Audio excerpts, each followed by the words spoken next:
daromos iš tiesų grubios klaidos. Vienas iš įstatymų buvo svarstymas, kokios pajamos bus neapmokestinamos gyventojų pajamų mokesčių. Ir mes drąsiai svarstom tokį įstatymą ir kas dar įdomiau, valdantieji tokį įstatymą priima, nes būtina priimti jį pavasario sesijoje. Mėly kolegos, įstatymų suvestinis projektas 31 straipsnio 3 dalies nėra. Trečiadienio popietę mes turėjome bent 60 įstatymų. Ketvirtadienį virš 70 įstatymų projektų. Tarp jų buvo ir esminiai mokestiniai pakeitimai. Na, žinoma, prieš priėmimą pasiūlau, net ir nepaisant to, kad jie taip skuba jį priimti, nes būtina priimti jį pavasario sesijoje, kad skubiai jie pateiktų įstatymo projektus, na, dar prieš priėmimo stadiją, kad bent jau pataisytų tas, na, klaidas, kurios yra ypatingai grubios. Neretai, kai klausėte, kodėl priimami keisti įstatymai Seime, kodėl Seimo priimamuose įstatymuose tiek daug klaidų, kodėl jie tik priimami ir vėl keičiami, štai jums yra atsakymas.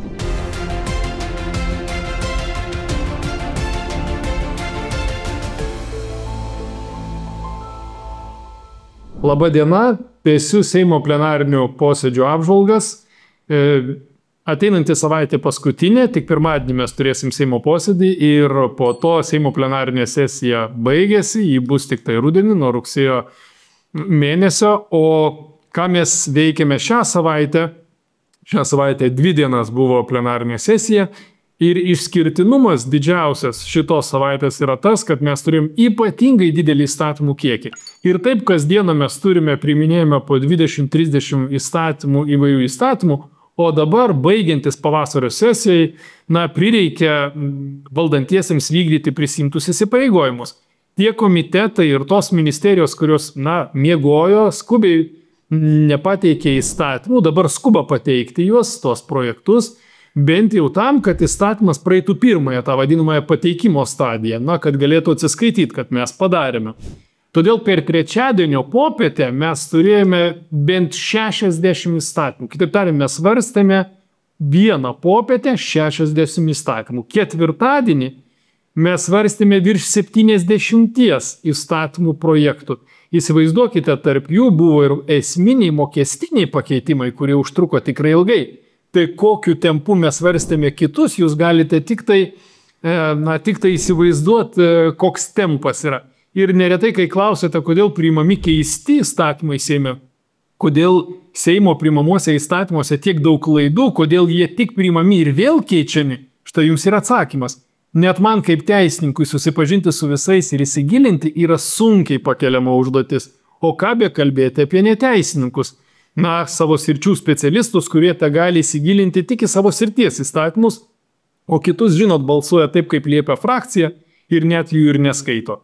Na, dėl šio įstatymų buldozerio, na, anot Seimo pirmininko Skvernelio, kuris nesiskiria, tas buldozeris valdo kairė, valdo dešinė, daromos iš tiesų grubios klaidos. Jos badė akis, na, pavyzdžiui, darant antrosios pensijų pakopos reformą. Ir priminėjant šitos reformos įstatymus. Vienas iš įstatymų buvo svarstymas, kokios pajamos bus neapmokestinamos gyventojų pajamų mokesčių. Ir tame įstatyme tiesiog pateikiama klaidinga nuoroda į straipsnį, kuriame net nenumatytos gyventojų pajamos, apie jas ten tiesiog tame straipsnėje nekalbama. Tas straipsnis tai reguliuoja tik buvusio įstatymo priedo panaikinimą. Ir mes drąsiai svarstom tokį įstatymą ir kas dar įdomiau, valdantieji tokį įstatymą priima. Na, žinoma, prieš priėmimą pasiūlau skubiai, net ir nepaisant to, kad jie taip skuba jį priimti, nes būtina priimti jį pavasario sesijoje, kad skubiai jie pateiktų įstatymo projektus, na, dar prieš priėmimo stadiją, kad bent jau pataisytų tas, na, klaidas, kurios yra ypatingai grubios. Štai kaip tai atrodė Seimo posėdžių plenarinėje salėje. Mėly kolegos, šiaip įstatymo projektai šitie yra sveikintini. Žmonėms suteikiama teisė nebūti verčiamiems įtraukti į pensijų kaupimą, galimybė atsitraukti iš pensijų kaupimos, galimybė stabdyti ir daug kur reikėtų plot rankomis. Tačiau yra tokia patarlė, skubų darbą pratęsiu toliau. Tai taip atsitiko ir su šito projektu. Todėl, kad šitas projektas eina atsietai nuo pagrindinio įstatymo projekto, kurį reikėtų svarstyti kartu. O man atrodo, visi komitetai, kurie čia pristatė, jų nesvarstė kartu. Jie tiesiog atskirai vieną svarstė ir atskirai svarstė kitą. Ir jeigu jūs pasižiūrėtumėt straipsnių atitiktis, straipsniai netitinka vieni kitiems. Na, pavyzdžiui, cituoju. Mes keičiame 17 straipsnį ir sakome, kad neapmokestinamos pajamos bus 46 prim, reiškia punktas, pajamos gautos iš pensijų kaupimo bendrovės pagal naująjį įstatymo 31 straipsnio 3 dalį. Mėly kolegos, įstatymų suvestinis projektas 31 straipsnio 3 dalies nėra.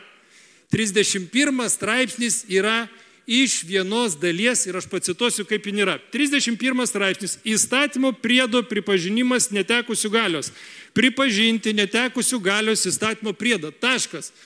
Tai ką mes neapmokestinsim pajamų mokesčių? Čia yra suvestinis Birželio 25 projektas. Ką aš noriu pasakyti, kad, mėly kolegos, dabar skubėkit registruoti pataisą, nespėju, kad jūs dabar pritarsit, nes nėra kur dėt, bet skubėkit registruoti pataisą, kad bent priėmimo metu nebūtų tokių netitikimų, kurie yra čia. Ačiū. Bet visų blogiausia, kad sesijos paskutinėmis dienomis, kaip iš gausybės rago, pasipylė siūlymai svarstyti įstatymus skubos tvarka. Tai reiškia ne ką kita, kaip dar greitesnį įstatymų svarstymą, kai teisės aktas svarstomas ir priimamas tą pačią savaitę, kitaip tariant, tarp Seimo įstatymo projekto svarstymo ir Seimo įstatymo projekto priėmimo, yra kelių dienų tarpas tarp šitų dviejų procedūrų. Todėl net ir techniškai laike yra sunkiai įmanoma pateikti įstatymui pastabas, įstatymui pasiūlymus. Jau nekalbant apie interesų grupių atsilipimus, reakcijas, juk įstatymai tam ir svarstomi viešai, kad gyventojai spėtų atsiliepti, kad interesų grupės spėtų pasakyti pastabas, kad galų gale Seimo nariai galėtų perskaityti, nesėdėdami savo komitetuose ir plenarinių Seimo posėdžių salėje, bet turėdami tarp jų pertraukas, perskaitytų tuos įstatymus ir galėtų pateikti atsiliepimus ir pasiūlymus. Tai padaryti techniškai, kai vyksta skubos tvarka, yra beveik neįmanoma arba ypatingai sunku. Gerbiamas pirmininkė, aš tai siūlyčiau parengti tada įstatymą atskirą, kad paskutinę savaitę visi Seimo įstatymai būtų priiminėjami skubos tvarka. Nes šiandien būtent taip ir vyksta. O šiaip pritariu, ir čia ne opozicija kalba teisininkai, kurie sako, kad skubos tvarką reikia taikyti tik tuomet, kai tai yra neišvengiamai būtina. Ir taip sako Konstitucinis teismas. Ačiū. Kol kolega Ignas Vėgėlė neužregistravo pataisų, tai prašau skubos tvarkos frakcijos vardu. Gerai. Su pašaipa pasiūliau nenusileisti ir paskutinį tą dieną svarstomą įstatymą priimti skubos tvarka. Čia. Užbėgau už akių tokiam pasiūlymui, jau prie mikrofonų laukusiems valdantiesiems. Sakiau, jei jau visus iki to Seimas svarsto skubos tvarka, tai skubinkime ir šį paskutinį. Žinoma, šaipiausi, norėdamas parodyti Seimo įstatymų svarstymų netinkamumą ir prieštaringumą. Tai kad šiandienos nesugadintumėm tradicijos, tai aš frakcijos vardu Linui Jonauskui siūlau jo projektui skubos tvarkos prabalsuoti. Ačiū. Ačiū. Įdomus pasiūlymas, apsispręskim balsuodami.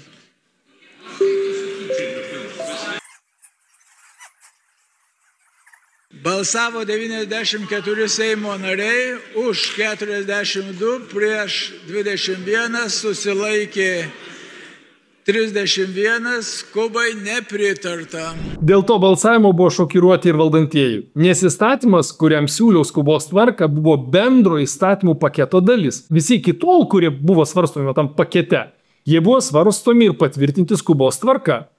Ir čia dar vienas esminis aspektas visiems, kurie mane klausia, kodėl jūs nieko nedarote, kodėl nesustabdote, kodėl nebandote priešintis tam visam buldozeriu ir panašiai. Atkreipiu dėmesį, priklausomai nuo Seimo nario, kuris siūlo įstatymo projektą ar sprendimą, priklauso ir Seimo balsavimas. Žiūrėkit, kai aš pasiūliau skubos tvarką, net ir valdantiesiems ji buvo būtina, bet jie susipainioja ir jos nepatvirtina. Tiesiog valdančiųjų Seimo nariai nespėjo susiorientuoti, kad Vėgėlė nors ir pašaipiai, bet siūlo jiems naudingą sprendimą. Ir tuomet visi nubalsuoja prieš. Žinot, garsiai juokiamės su visa opozicija. Pasirodo, norint sustabdyti buldozerį, reikia realiai siūlyti jį skubinti ir realiai besišaipant pateikti tinkamus sprendimus valdančioje daugumai, kurie realiai yra netinkami. Kaip jau minėjau, skubos tvarka nėra tinkamas būdas priiminėti įstatymus. Bet šiuo atveju pasiūliau skubos tvarką ir matote, rezultatas toks, kad tą skubos tvarką valdantieji pasiūlė sustabdyti ir atmesti. Ir realiai šitas įstatymas dabar normalia tvarka, spėsim jį sureaguoti, spėsim pateikti pastabą, spėsim išklausyti gyventojų nuomonės.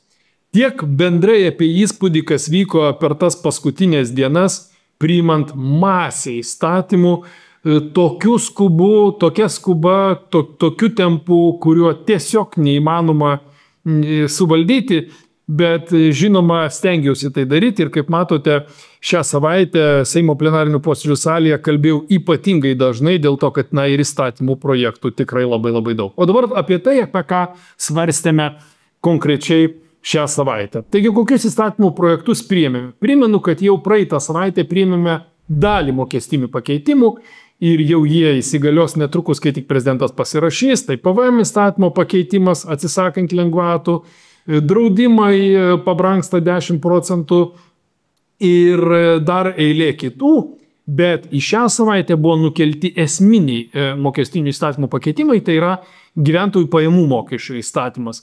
Ir žinot, bendrai apie mokesčių reformą pasakysiu tik tai tiek, turbūt, nes labai daug pakalbėta medijose jau yra ir tikrai jūs susipažinę su esminėmis pokyčių detalėmis.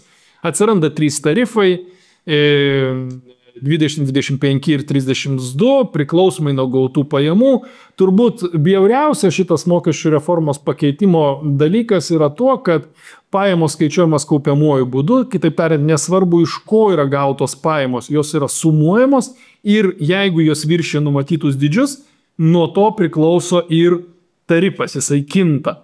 Ir kitas turbūt svarbus aspektas, kuo mano supratimu ta mokesčių reforma yra ydinga, tai yra, kad ji gali stabdyti visą ekonomiką ir nėra, nors ir socialdemokratai nori didinti perskirstimą per biudžetą, tačiau realiai ji nėra ta, kurią galėtum vadinti socialdemokratiška, nes iš tiesų tas perskirstimas per biudžetą yra ne pačių turtingiausių sąskaita, bet tos vadinamosios viduriniosios klasės arba vidutiniškai uždirbančių asmenų sąskaita. Gerbiami kolegos, šitos pataisos visos mokesčių su tikslu buvo, kad surinkti daugiau pajamų į biudžetą dėl to, kad padidintų gynybos išlaidas. Pateikė visos asociacijos apie tai, kad gynybos fondą galima surinkti ir nedidinant mokesčių. Aš suprantu socialdemokratinę logiką, tai yra apskritai didinti perskirstimą per biudžetą ir taip mažinti visuomenės atskirtį. Tai yra socialdemokratiška, tai yra kairės politika. Yra ir kita politika, kai siūloma neatimti, o iš karto leisti žmonėms naudoti tos pinigus, kaip jie nori. Pavyzdžiui, šeimos, ar ne? Sumažinti jiem pajamų mokestį, nepaimti ir vėl dovanoti, bet leisti jiem nemokėti. Šiandien beje buvo prabalsuota per pataisas prieš. Socialdemokratiška šita kairės politika, jinai būna tinkama, kai yra ramu ir ekonomika auga. Kolegos, dabar yra visiškai priešingai. Dabar ekonomika yra ir pasaulio tendencijos yra tokioj nežinomybei. Jungtinės Amerikos valstijos, Suomija mažina mokesčius tam, kad pritraukti investicijas ir didinti BVP. Mano įsitikinimu, kas dar yra blogiau, kad šita reforma nėra socialdemokratiška dėl to, kad jūs bendrą mokesčių naštą turtingiausiam nustatysit mažesnė, negu kad vidutiniškai uždirbantiem asmenim ir tiem, kurie yra labiausiai kūrybingi. Ir tokiu būdu stabdysit Lietuvos ekonomikos augimą ir mūsų vystimasi. Todėl aš primenu, kas buvo pasakyta dėl bendrojo vidaus realaus BVP, mūsų bendrojo vidaus produkto. 2026 ir 2027 metais Lietuvos bankas sako, kad bus 2,8% augimas arba 2,9%. Panašiai ir EBPO pasisako ir visi kiti. Aš kviečiu visus, tame tarpe žemdirbius, tame tarpe visus, kurie manęs klauso, visus, kurie balsuos už, įsidėmėti ir paprašyti atsakomybės, jeigu BVP dėl šitos reformos sustos. Ačiū. Taigi pagrindinė problema – ekonomikos galimas lėtėjimas. Na, skaičiuoja ekonomistai, kad ekonomikos galimas lėtėjimas bus nuo 0,3, gali būti iki 0,5 ar net daugiau BVP. Ir štai jūs dabar matote, kaip planuojamas mūsų BVP augimas. Tai yra 26 metais ir 27 mes planuojam labai panašų BVP augimą. 2,8%, 2,9%. Panašiai ir siūlė ekonominė OECD, reiškia EBPO organizacija. Tarptautinis valiutos fondas lygiai šiek tiek mažiau, bet irgi į panašų dydį orientuojasi. Ir štai ką norėjau paprašyti visų, kad atkreiptumėte dėmesį į tai, kad jeigu kartais sustos BVP augimas, atsiminkite, kas už tai atsakingas. Dar keisčiau yra tai, kad kairės politikai, kurie deklaravo paramą šeimoms, praktiškai visų partijų programuose buvo parama šeimoms, vaikų šeimose gausinimui, elgėsi priešingai. Nukelinėja mokesčių lengvatas šeimoms, jos yra nedidelės, jos iš tiesų jų dydis yra juokingas, mano supratimu, tos lengvatos, kurios suteikiamos vaikams ir šeimoms auginančios vaikus, bet net ir tas nedidelės, juokingas sumas, bent kokį palengvinimą šeimom nukelinėja sekantį metam. Kitaip tariant, šitų lengvatų 26 metais nesitikėkite, jos jau nukeltas į 28 metus. Gerbiami kolegos, kreipiuosi į socialdemokratus ir visą valdančiąją daugumą. Jūsgi deklaruojate paramą šeimoms. Jūs deklaruojate, kad ir mes visi sutinkam, kad Lietuvoje iš tiesų demografinė padėtis yra tragiška. Mums reikia remti šeimas tam, kad augintumėm vaikus. Dabar šita pataisa suteikia 208 eurus per metus už vaiką. Pajamas po mokesčių konkrečiai šeimai. 208 eurai, tai yra juokas. Ir net šitus 208 eurus jūs norite nebemokėti 2026 metais, o juos priversti atidėti dar metam ir pradėti mokėti nuo 27 metų. Tai ko gero 27 metais dar atidėsi 28 metus. Tai kur Lietuva, kur ta parama šeimai, kurią jūs deklaruojat? Kolegos, raginu nepritarti šitai pataisai ir palikti paramą šeimai. Sekantis įstatymas, kuris buvo priimtas, labai svarbus mokestiniai pakeitimai, nekilnojamo turto mokesčio įstatymas. Jau daug turbūt apie tai girdėjot, ką mes spėjome labai trumpai. Pirmas būstas apmokestinimas nuo 450 tūkstančių eurų ir savivaldybė nustatys mokesčių dydį. Antras nekilnojamas turtas nuo 50 tūkstančių ir nustatyti mokesčio tarifai. Ten yra progresyviai augantis mokesčių tarifas.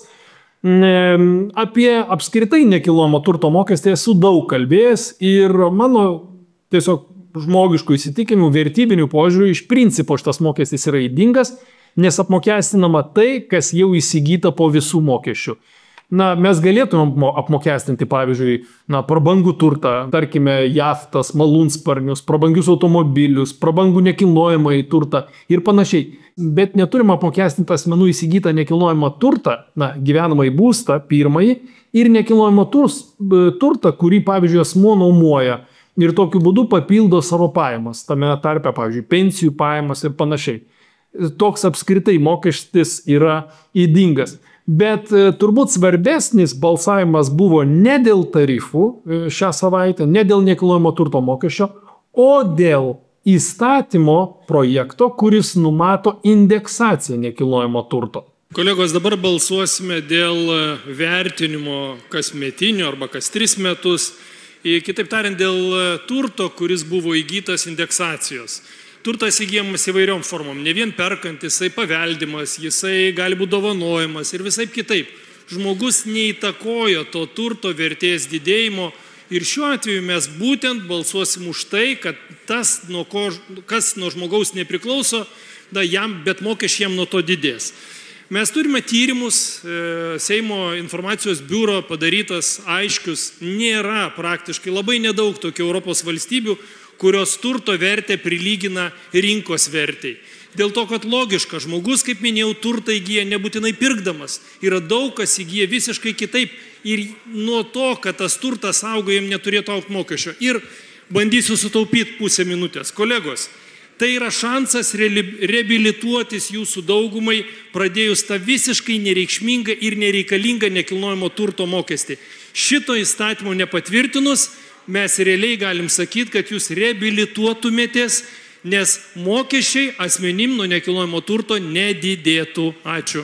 Ir žinot, reabilituotis daugumai nepavyko, patvirtino ir šį įstatymą, todėl paveldėję arba gavę dovanų nekilnojamąjį turtą ir laikydami tą nekilnojamą turtą savo nuosavybėje, žmonės pajus, kad jisai brangsta, nes infliacija turtą brangina, nuo asmens nepriklausomai turtas brangsta ir nepriklausomai nuo asmens pabrangus turtui didės ir jo mokamas nekilnojamo turto mokestis. Mano supratimo absoliučiai ydingas požiūris. Ir, kaip jau minėjau, Europos valstybėse retai, kuriuose yra, kad nekilnojamo turto mokestis priklausytų visiškai nuo rinkos vertės. Pas mus tai priklausys nuo rinkos vertės ir neretų atveju žmogus įgyjęs turtą bus nubaudžiamas dėl to, kad kyla infliacija ir dėl infliacijos tas nekilnojamo turto vertė didėja. Dar vienas ypatingai svarbus įstatymas, kuris buvo priimtas, tai antroji pensijų pakopa, galų gale padaryta antrosios pensijų pakopos pertvarka. Matote pagrindinius aspektus jūsų ekrane, kurie yra padaryti kaip antrosios pensijų pakopos pertvarka. Aš jau apie tai kalbėjau prieš tai buvusioje savaitės apžvalgoje. Nieko naujo priėmimo stadijoje nebuvo. Esminio tokio, viskas, ką kalbėjau praeitą savaitę, liko taip pat ir čia. Mano apibendrinimas pajudėta tinkama linkme. Žinoma, galima buvo dar daugiau laisvės suteikti žmonėms, kad jie turėtų visišką laisvę elgti su savo sukauptais pinigais taip, kaip jie mano reikalinga. Dabar yra vėlgi ribojimai, 25% tik tai, po to kiti gali, kai 5 metai iki pensijos yra likę ir taip toliau ir taip toliau.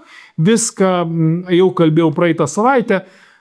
Ir beje, galbūt vienas toksai svarbesnis dalykas, kad vis tik tai atidarytas langas pasitraukti tiems, kurie buvo priverstinai įtraukti į pensijų kaupimą.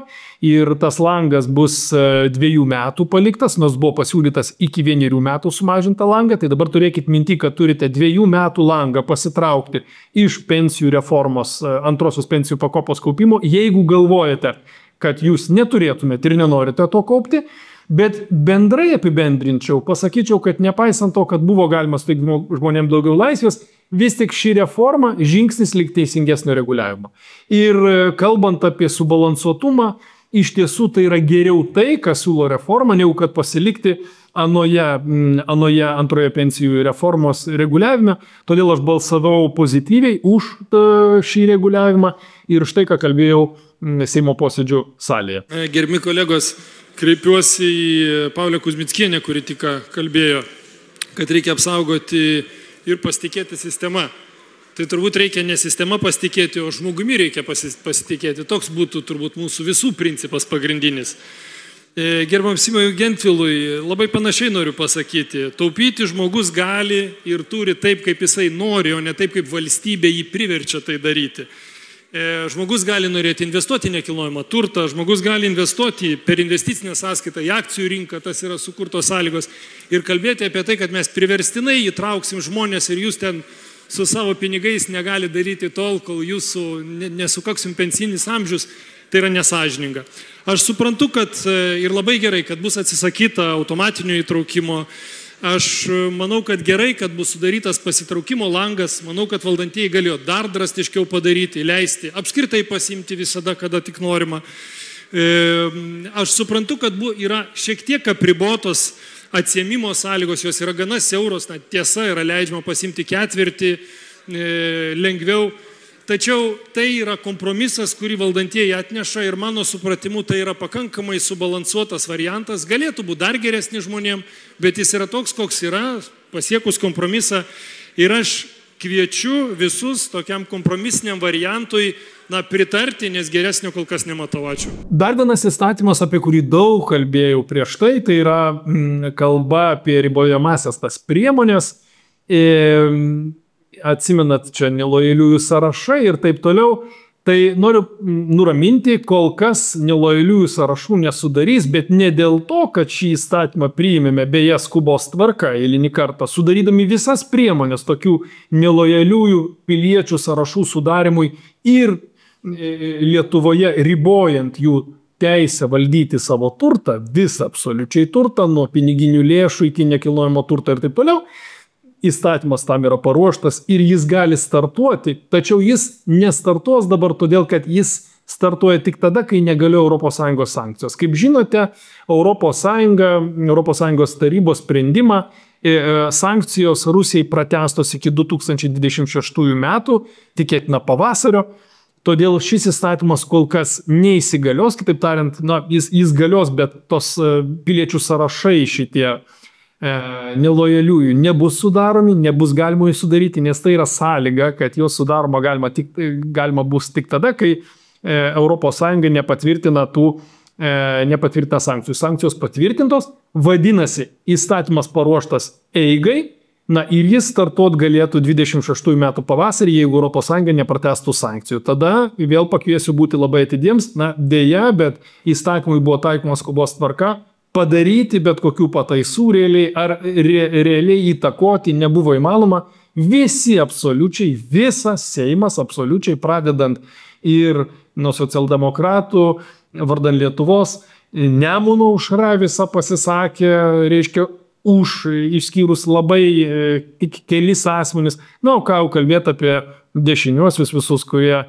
tiesiog plojo šitam įstatymui. Žinot, ir ponas Kasčiūnas apie nelojalius asmenys siūlė net mokyti, kaip su jais reikėtų tvarkytis, net ir visiškai būdu.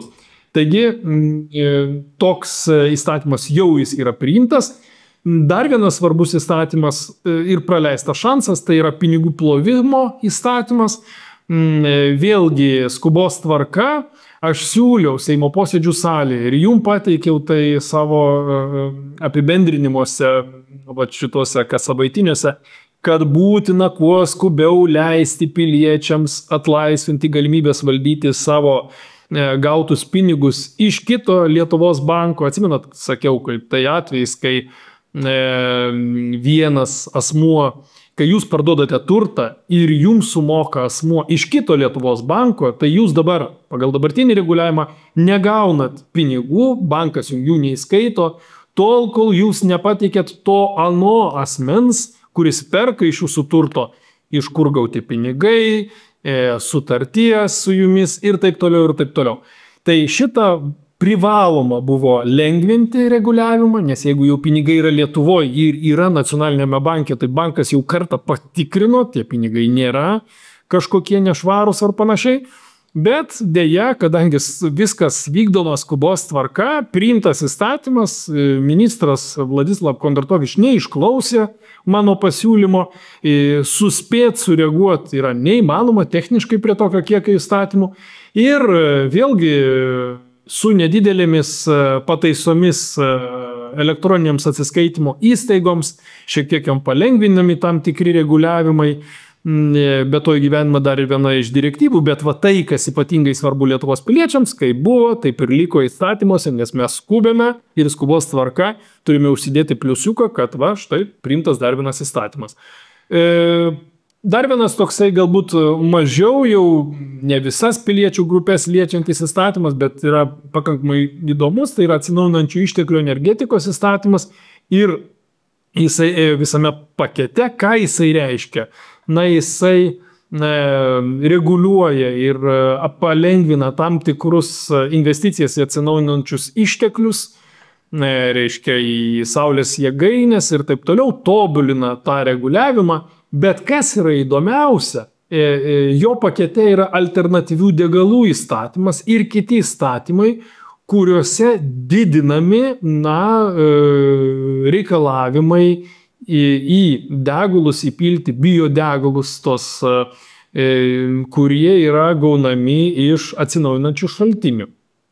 Ir aš klausiau, kokie kaštai Lietuvos verslams, kokie kaštai Lietuvos investuotojams, Lietuvos pramonį.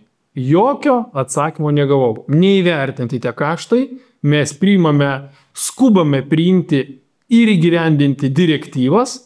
Europos Sąjunga beje stabdo žaliąjį kursą, o čia žaliojo projekto įstatymai juda pirmin, tolin. Ir tuo metu, kai didinami mokesčiai gyventojams, kai mums trūksta pajamų ir gynybai, kai mums trūksta pinigų gynybai, mes toliau švaistom pinigus, mano įsitikinimu švaistom pinigus žaliajam kursui, kuris tikrai nėra būtinas šitame etape ir Europos Sąjunga pati jį stabdo. Tiek apie įstatymų priėmimus, įstatymų svarstymui. Kokius įstatymus mes svarstėm šią savaitę ir tikėtina, kad priėmimas bus arba ateinančią savaitę, arba jau rudenį. Tai Valstybinio kelių fondo įstatymo projektas, apie jį kalbėjau pateikimo stadijoje, irgi jau kalbėjau vienoje iš savo savaitinių laidų. Siekima, atrodytų, kad dabar jūs manęs klausot, sakot, galbūt nelabai įdomu, Valstybinis kelių fondas, kas ten yra, kom čia man yra įdomu. Įdomu tuo, kad sukuriamas fondas, atskiras kelių fondas, ir to fondo tikslas sukaupti pakankamas finansinės lėšas tam, kad galima būtų tikslingai panaudoti pinigus kelių remontui. Keliai Lietuvoje, ypač regioniniai keliai, yra apgailėtinos būklės.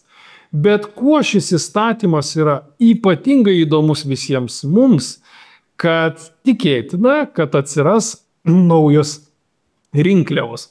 Nes fondas, jis turi turėti pajamas, turi turėti lėšas. Fondo lėšas sudarys valstybės biudžeto lėšos, kitos lėšos, pajamos gaunamos už administracinių nusižengimų kodeksą, kitaip tariant, už kelių eismo taisyklių pažeidimus, baudos už tuos pažeidimus. Ir kas įdomiausia, dėmesio cituoju, pajamos gaunamos iš kelių naudotojo mokesčio, kol pradedama rinkti kelių rinkliavą. Ir B, pajamos gaunamos iš kelių rinkliavos. Todėl nenustebkite, jeigu per ateinančius keletą metų atsiras kelių rinkliavos už naudojimo valstybiniais keliais, tai bus naujas mokestis, visi mokėsime už naudojimą tam, kad papildyti fondo lėšas. Gana keistas reguliavimas tuo, kad ir iki šiol keliams iš tiesų mes sumokame daug per papildomus akcizus ir papildomą apmokestinimą kurui.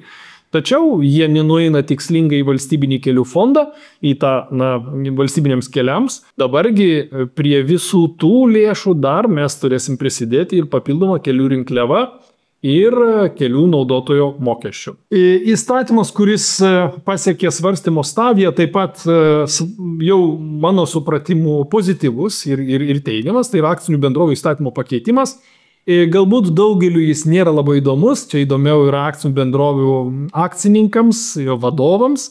Tai tiesiog jums atkreipiu dėmesį teisininkams, atsiranda išperkamųjų akcijų galimybė, atsiranda įstatinio kapitalo didinimo procedūrų liberalizavimo galimybė, kai priimamas sprendimas ne akcininkų pačių, o galima būti deleguojama šitą galia valdyboms. Beje, įstatinio kapitalo didinimo procedūra čia buvo atkreiptas dėmesys, kad su premjero Palucko susiję gali būti tuo visu, atsimenat, kuris buvo privestas didinti įstatinį kapitalą savo bendrovėje, kuri gavo paskolą. Sunku pasakyti, ar tai susiję ar nesusiję, bet įstatymo eiga tokia gana keista čia ir tas pasiūlymas šitoje vietoje jis kelia tokį klausimą, bet kokiu atveju tai yra gerai, kad liberalizuojama. Atsiranda finansinės pagalbos teikimas bendrovės akcijom įsigyti galimybę. Finansinių ataskaitų rinkinį galima bus pateikti ne per 4 mėnesius nuo finansinių metų pabaigos, o per 5 mėnesius ir taip toliau. Neinu į gylį, žinau, kad tikrai ne visiems gyventojams tas yra įdomu, bet mano įsitikinimu akcijų bendrovių įstatymo liberalizavimas, jis tikrai nemažu atveju yra pozityvus. Ir tikrai bus lengviau valdyti bendrovės ir mūsų akcinių bendrovių įstatymas taps lankstesnis. Primenu, jau kalbėjau pateikimo stadijoje apie gėlo požeminio vandens gręžinių įteisinimą, praėjo svarstymo stadiją, kalbėjau apie jį, tai nebegrįšiu prie jo, tik tai pasakysiu, kad iš tiesų pozityvu siūloma pratęsti galimybę įteisinti ir įregistruoti esamus gėlo vandens gręžinius. Tai atkreipiu dėmesį visų, kurie tokius turi. Įstatymų taikymo vėlgi skubos tvarka, tai netrukus mes jį priimsim, galbūt net pirmadienį. Ir tikrai visų, kurie turi gėlo vandens gręžinius, kviečiu perskaityti šį įstatymą ir skubiai susirūpinti, kad reikėtų juos registruoti, nes dabar galima bus registruoti ir nebus taikomos administracinės baudos. Po pasibaigimo terminų, po 1,5 metų, tai jau bus nebegalima ir bus taikomos administracinės nuobaudos, jeigu bus gėlo vandens gręžiniai neregistruoti ir jų nebus galima naudoti. Turėkit minty ir susirūpinkit tuo. Dar vienas įstatymas, kuris buvo, svarstomas kaip paketo dalis prie pensijų reformos antrosios pakopos, tai gyventojų pajamų mokesčio įstatymo pakeitimas leido tam tikras išmokas iš pensijų fondų antrosios pakopos neapmokestinti gyventojų pajamų mokesčio. Bet vėlgi tik tai tas, už kurias jau buvo sumokėtas gyventojų pajamų mokestis, tam, kad nebūtų dvigubo apmokestinimo gyventojų pajamų mokesčio. Todėl nesidžiaukit visi, tam tikrais atvejais bus apmokestinimo gyventojų pajamų mokesčio. Jei tik tai tais atvejais, kai tai lemtų dvigubo apmokestinimą, jo bus išvengta po šio įstatymo priėmimo. Šis įstatymas yra svarstomas, vėlgi skubos tvarka, tikėtina pirmadienį jis bus priimtas. Ir kiti tokie mažiau svarbus arba tokie įdomesni įstatymai, aš taip vadinu juos tokie pakankamai nišiniai, bet tam tikrom gyventojų grupė iš tiesų svarbus.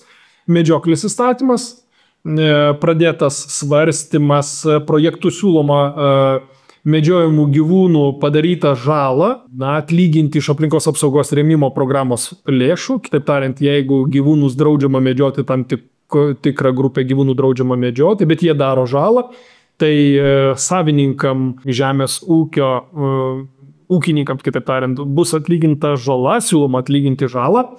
Kitas įstatymas - Seimo kontrolieriai. Dabar mes turim 2 Seimo kontrolierius, bus 3 Seimo kontrolieriai. Čia buvo siūloma smulkaus ir vidutinio verslo kontrolierių įvesti ar nustatyti 3, kad jis atsirastų.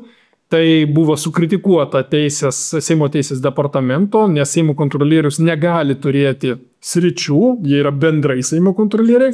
Tai dabar pataisė Seimo kontrolierių įstatymo svarstymo stadijoje ir neįrašo, kad jis bus sritinis, bet realiai svarstoma apie tai, kad turėtų būti teikiamas Seimo kontrolierius toks, kuris, daugiausia koncentruotų savo dėmesį į smulkų ir vidutinį verslą. Labai įdomus įstatymo svarstymo stadija priėjęs įstatymų projektas valstybės ir savivaldybių įmonių įstatymas. Įdomus tuo, kad sugrįžtama prie senos tvarkos, kuomet valstybės ir savivaldybių įmonių vadovų kadencijos yra neribojamos. Pamenat, kaip mes ilgai diskutavom apie tai, kad reikėtų apriboti valstybės ir savivaldybių įmonių kadencijas, lygiai taip pat ir valstybės akcinių bendrovių vadovų kadencijas, tam, kad neužsisėdėtų žmogus. Žinot, viena kadencija tvarkoja, jis užsibrėžia kažką daro, antra kadencija jisai įgyvendina to, ko nespėjo per pirmą kadenciją, 5 metų beje kadencijos, jos yra pakankamai ilgos. 10 metų sėdint vienoj įmonėje, valstybės ar akcinėje bendrovėje, jau yra pakankamai daug. Ir reikia rodyti gerus rezultatus tam, kad galėtų būti paliktas dar 3., 4. ir panašiai kadencijai. Tai dabar realiai panaikintas kadencijų skaičius, kuris buvo apribotas 2. Tam tikrais atvejais tai yra gerai, jeigu toks vadovas iš tiesų tenkina nustatytus kriterijus, jeigu jis iš tiesų gerai vykdo savo veiklą. Bet žinot, kaip paprastai būna? Paprastai būna taip, kad niekas realiai netiria ir nors įstatymas taip bendratimi apibrėžia, kad toks vadovas turi pasiekti gerus ir tinkamus rezultatus, tačiau realių kriterijų įstatymas nepateikia. Realiai bus galima valstybės ir savivaldybės įmonėse sodinti savus ir leisti jiems dirbti ilgai ir nuobodžiai, tik tai tokius, kurie tiesiog yra patikimi. Lygiai tas pats ir akcinėse bendrovėse. Tai mano supratimu netinkamas įstatymo projektas visiškai. turėjo būti palikta 2 kadencijos, kaip ir buvo iki šiol. Aš pats buvau, pavyzdžiui, advokatų tarybos vadovas 2 kadencijas ir pasakiau visiems atvirai, nenoriu nei siūlyti keisti įstatymų, nei kažką keisti, todėl kad manau, kad per 2 kadencijas gali pasiekti daug ir padaryti to, ką esi užsibrėžęs pasiekti. Toliau turi padaryti pertrauką bent 1 ar 2 kadencijų ir tuomet gali vėl sugrįžti su naujom idėjom. Užsisėdėti vienoje vietoje yra negerai. Vienintelė išimtis yra tai atvejai, kai regionuose sunku surasti tinkamų vadovų, jeigu yra aiškus kriterijai, kad tas vadovas tinkamai veikia. Va tokiais atvejais, aš manau, galima būtų daryti, siūlyti kaip išimti, kad 2 kadencijos išskyrus jeigu. Bet įstatymas nustato visiškai priešingai. Tiesiog išbraukė 2 kadencijų ribojimą ir pasako, kad toliau galima bus visą tai daryti neribotom kadencijom. Mano supratimu netinkamas ir visiškai į efektyvumą nenukreiptas įstatymas. Na ir dar keli aspektai, jau visiškai pabaigai, tai keli įstatymai, kurie praėjo 1 stadiją, tai yra pateikimo stadija. Įdomiausias tai yra Konstitucijos 34 straipsnio pakeitimo įstatymo projektas, pagal kurį savivaldybių tarybų ir savivaldybių merų rinkimuose turėtų teisę rinkti merus ir savivaldybių tarybas piliečiai, kurie yra nuolatiniai administraciniai vieneto gyventojai ir kuriems rinkimų diena yra sukakę, dėmesio, ne 18 metų, kaip buvo iki šiol, bet 16 metų. Siūloma mažinti rinkimų cenzą nuo 18 metų iki 16 metų. Yra ir gero, ir blogo. Pliusai ir minusai. Ir pagrindinis minusas, ko aš niekaip negaliu suvokti iki galo šito konstitucinio pokyčio sąryšyje su kitais įstatymais. Na, tarkim, civilinio kodekso. Juk pilną civilinį veiksnumą asmuo įgyja 18 metų. Kaip gali asmuo neturintis pilno civilinio veiksnumo, pilnai galintis atsakyti už savo įsigijimus, eiti balsuoti? Mano supratimu, tai yra nelogiška tiesiog. Mes turim arba pripažinti 16 metį jau turinti pilną civilinį veiksnumą, pilnai sprendžiantį klausimus, beje, labai panašus būtų pasakymas ir apie kitas teisės šakas, bet čia mes turime aiškę neatitikti. Ir dar vienas niuansas, kuris kyla priimant šitą įstatymą, tai yra baimė, kad savivaldybių tarybos, kuriuose jau yra suformuota politinė dauguma, stengsis įtakoti mokyklas, vyresnių klasių moksleivius, per vėlgi prieš tai tik minėjau įstatymą, pagal kurį vadovai neturės kadencijų, taip, kadencijos neribotos ir valstybės įmonėse, ir įstaigose, ir akcinėse bendrovėse, vadinasi pastatai savo direktorių, tai atitinkama, kuris tinkamai vykdo politinę, taip pat ir politinę, reiškia, tą požiūrį formuoja tinkamą, kuris, nuleidžia moksleiviam 16-mečiam, 17-mečiam ir stengiasi formuoti jo politinės pažiūras. Čia yra tokios rizikos. Bendrai, manau, pasitikėti reikia ir skatinti jaunus žmonės įsitraukti į politiką reikia, tačiau tai yra 2 rizikos ir tas 2 rizikas, apie kurias kalbu, arba neišspręsti klausimai, juos reikia spręsti įstatymų svarstymo stadijoje, visus gerai apsvarstyti ir tik tada eiti pirmin su labai rimtų konstitucijos keitimu. Toks keistas gana pasiūlymas dar visai pabaigai darbo kodekso yra pateikimo stadijoje, pacituosiu. Nuotolinio darbo atveju darbuotojo dirbtas laikas apskaičiuojamas darbdavio nustatyta tvarka. Čia buvusi norma. Savo darbo laiką darbuotojas skirsto savo nuožiūrą, nepažeisdamas maksimaliųjų darbų ir minimaliųjų poilsio laiko reikalavimų. Kitaip tariant, dirba kada nori ir kada gali. Ir dar vienas sakinys papildantis 52 straipsnį būtent dėl nuotolinio darbo. Darbuotojas turi teisę atsijungti nuo skaitmeninių įrenginių ir būti darbdavio nepasiekiamas nedarbo laiku. Teista norma. Mes net nežinome, kada yra jo darbo laikas, dėl to, kad pats darbuotojas skirsto savo nuožiūrą, kada yra jo darbo laikas, o kada yra poilsio laikas, bet darbuotojas gali atsijungti nuo skaitmeninių įrenginių ir būti darbdavio nepasiekiamas nedarbo laiku. Aš suprantu, kad reikia saugoti darbuotojus ir leisti jiems pailsėti, ir iki šiol tai buvo daroma darbuotojų ir darbdavio susitarimu, ypatingai kiek tai liečia nuotolinį darbą, o čia būtent liečia nuotolinį darbą. Šiuo atveju gana keista pataisa, bent jau mano supratimu kol kas jinai yra nesubalansuota. Tikiuosi, kad svarstymo stadijoje bus jinai labiau subalansuota ir bus pasakyta, galima leisti darbuotojui suteikti teisę atsijungti, tačiau vis tik tada turėtų būti darbdaviui aišku, kada jis tą padaro ir panašiai. Na ir visai pabaigai. Svarbus įstatymas, tie, kas jau pažiūrėti iki pat pabaigos, tai yra nedarbo socialinio draudimo įstatymas keičiamas taip, kad didinamos ir keičiamos nedarbo draudimo išmokos. Kitaip tariamai, tos nedarbo išmokos siūloma pratęsti jas, siūloma keisti teisę į nedarbo draudimo išmokų gavėjus ir taip toliau. Vėl, aš visada taip stengiuosi balansuotai žiūrėti. Aš suprantu, kai nedarbo išmokos turi būti skiriamos tik tai tiems asmenims, kurie iš tiesų ieško darbo ir iš tiesų negali darbo rinkoje gauti jų.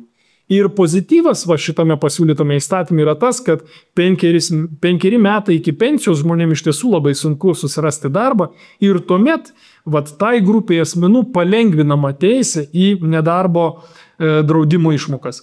Sutinku, kad tai yra logiška, tačiau šalia to yra visa eilė pakeitimų, kurie akivaizdžiai lems pokytį mūsų valstybės biudžetui ir sodros biudžetui. Įstatymų aiškinamosiuose raštuose privalo būti paaiškinta, koks bus ekonominis poveikis. Eilinį kartą pristatomas įstatymas, kuriame poveikis biudžetui yra nei sodros biudžetui, yra nepaaiškinamas. Seimo plenarinių Seimo posėdžių salėje kreipiausi ir klausiau, kodėl eilinį kartą pristatomas įstatymas su neaiškiu ekonominiu poveikiu valstybės ir socialinio draudimo biudžetams. Kviečiu pasižiūrėti tai, o visiems kitiems linkiu gražaus savaitgalio ir iki sekančios apžvalgos jau kitą paskutinę Seimo plenarinių posėdžių savaitę. Ačiū, viso gero. Gerbiama ministrė, aš tai turiu, dabar stebiu, mes mokesčius tai priimam, dabar priimam ir nedarbo socialinio draudimo įstatymą lygiai taip pat, kai aiškinamosiuose raštuose net neplanuojame ekonominio poveikio. Tik jūsų paklausė, koks bus ekonominis poveikis biudžetui ir mes neturim atsakymo. Tai aš labai linkėčiau, visą laiką, juk tai galima viską suprojektuoti, jūs visus duomenis turite, netitiks euras į eurą, bet atitiks, tikrai, jūs matysite bent tendenciją. Dabar pasakyt, kad bendrai galvojam, kad sutaupysim, žinot, tai aš suprantu, kai Seimo nariai siūlo įstatymo projektą, bet čia jūs, ministerija siūlot. Prašyčiau labai įstatymo svarstymo stadijoje pateikti mums ekonominį poveikį, kuris bus Lietuvos Respublikos biudžetui ir sodros biudžetui. Ačiū.